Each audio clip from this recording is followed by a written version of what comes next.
Donald Trump's presidency was only ever going to be about one thing. It's not lowering costs. It's not making eggs cheaper. It's not building homes. It's not bringing peace to the world like he claims he will.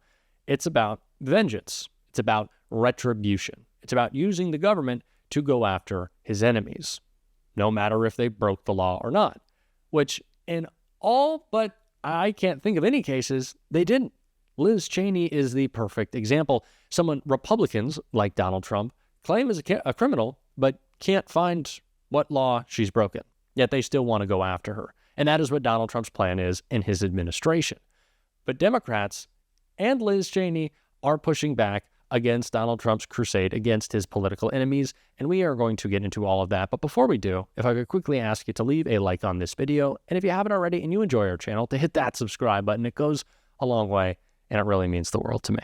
Now, like I said, we have talked so much about all Liz Cheney is doing to push back against Donald Trump and these ridiculous attacks he's making, but so is Jamie Raskin, one of our favorite Democrats. So I want to get into an interview in which he did just that. Cheney said the report, quote, intentionally disregards the truth and fabricates lies in an attempt to cover up what Donald Trump did. And fresh off his settlement victory over ABC, the president-elect is now suing the Des Moines Register for running a poll that he didn't actually like. Well, Senator Chris Murphy warned today that the legal attacks that we are now seeing are all part of Donald Trump's plan to, quote, cripple our democracy. Watch what he said.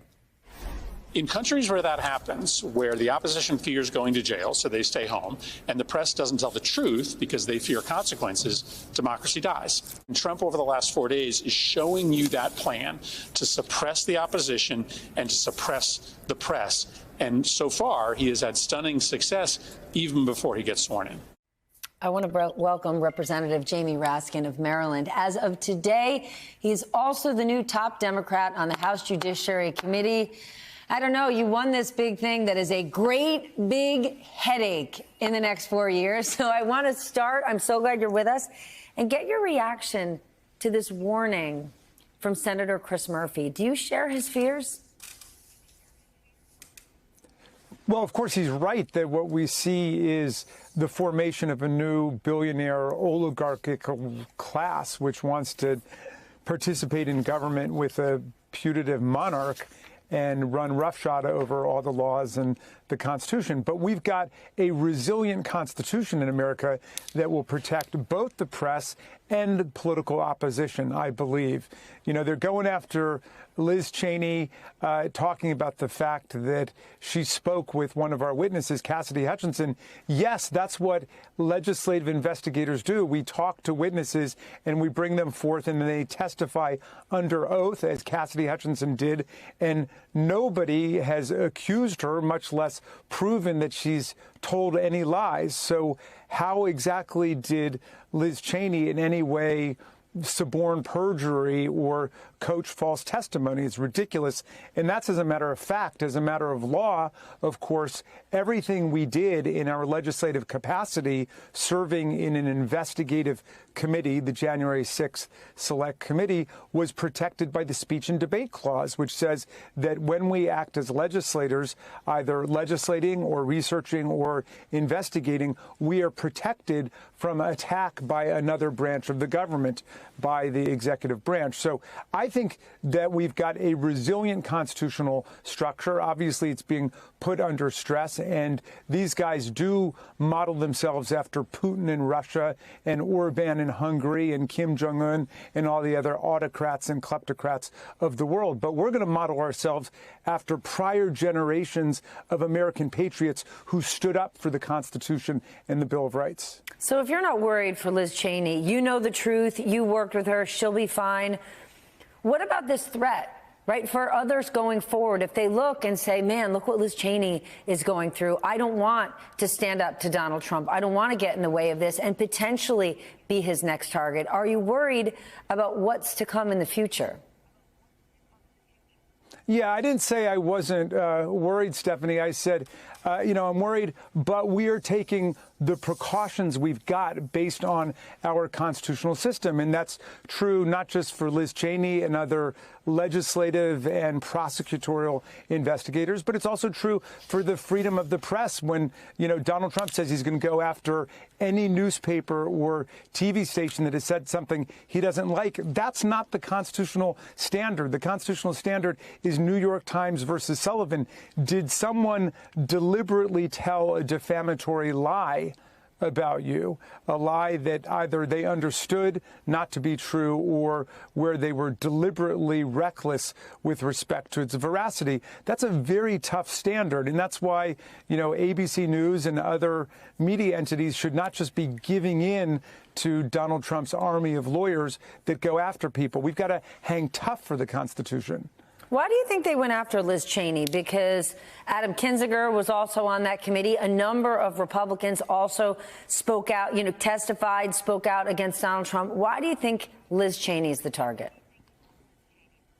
Oh, they want to make an example out of her. Liz Cheney was the third most powerful Republican in the House Republican caucus. She was the chair of the Republican conference. She was a critical figure, the highest ranking woman in the Republican caucus in the House of Representatives, and she stood by the Constitution. She was a constitutional patriot. So they have to make an example out of her in order to implant fear in other people. They're trying to intimidate others, just the way they're trying to intimidate people today when Elon Musk says that he's going to fund the challengers of anybody who dares to vote for the budget agreement that the Republicans actually made with us in the House and the Senate.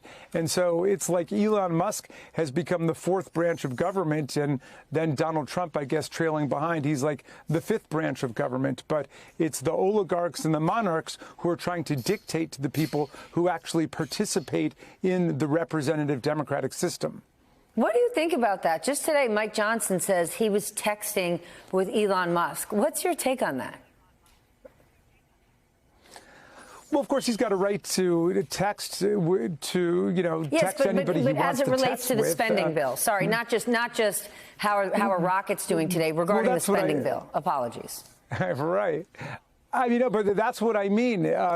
The governmental process had been working.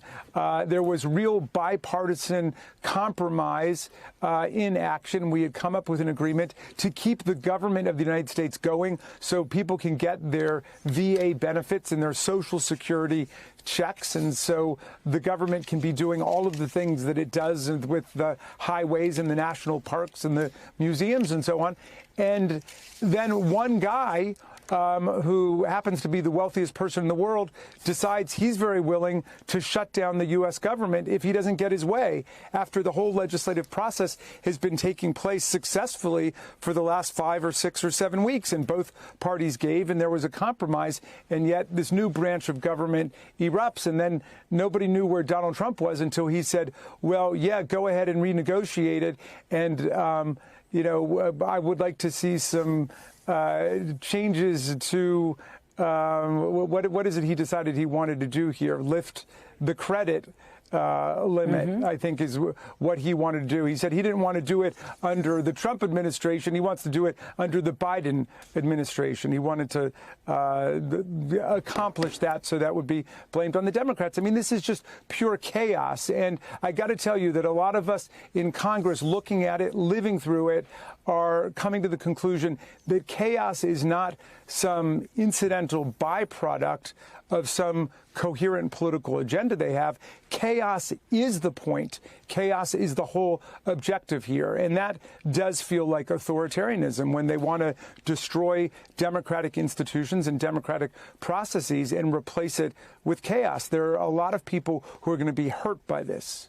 It was that Steve Bannon interview. What was it, 7 years ago, when he said we want to blow the whole thing up and burn it down? Philip, I think you had a question. Yeah, the Congressman Philip Bump from the Washington Post.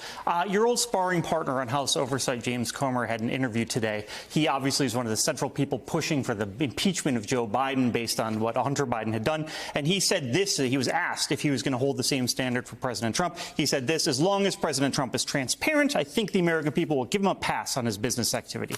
But if it ever comes out he's got secret deals or whatever, then that could potentially be a problem, obviously, with the deal. I was curious what your thoughts on that were. Well, if you take the Foreign Emoluments Clause, Phil, for example, it says that nobody in federal government, including the president, shall accept a present, an emolument, which means a payment in office or a title of any kind, whatever, from a foreign state king or prince. And yet we know that Donald Trump, when he was in office, accepted at least $8 million from the Chinese government, from the Royal Crown Prince of Saudi Arabia, from the United Arab Emirates, from Indonesia, and so on. Whether he does that publicly or privately, it doesn't make any difference. It's against the Constitution. He can't do that. And it looks like it's going to be even worse this time. Now he feels completely unrestrained and uninhibited and unaccountable. And he's just going to stay in business, and he'll be collecting perhaps not millions or hundreds of millions, but billions of dollars, the way that his son-in-law Jared Kushner did when he brought back a cool $2 billion from Saudi Arabia right after the first Trump administration ended. So it's not the case that just because you rob a bank in broad daylight, it's illegal to rob a bank. You can't do it secretly. You can't embezzle secretly, but you can't rob it in broad daylight either. So it's not a question of secrecy.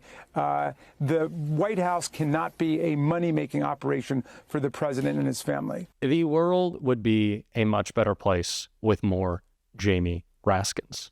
That is for sure. And the way that he communicates this message is so incredibly important. And it's something that Democrats need to be doing a bit of a better job in the way that we're talking about the Trump presidency. And it's what we're going to be working to do every single day on this show. But we need to kind of layer our messaging. It's not just that Donald Trump is going after Liz Cheney or going after Jack Smith.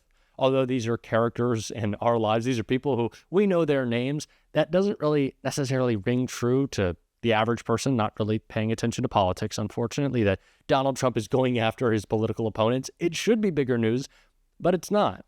So what we have to do is take the element of Donald Trump is going after Liz Cheney, attach it to Donald Trump isn't lowering your gas prices. He's actually making food and energy more expensive with his inflationary tariffs, and combine those things.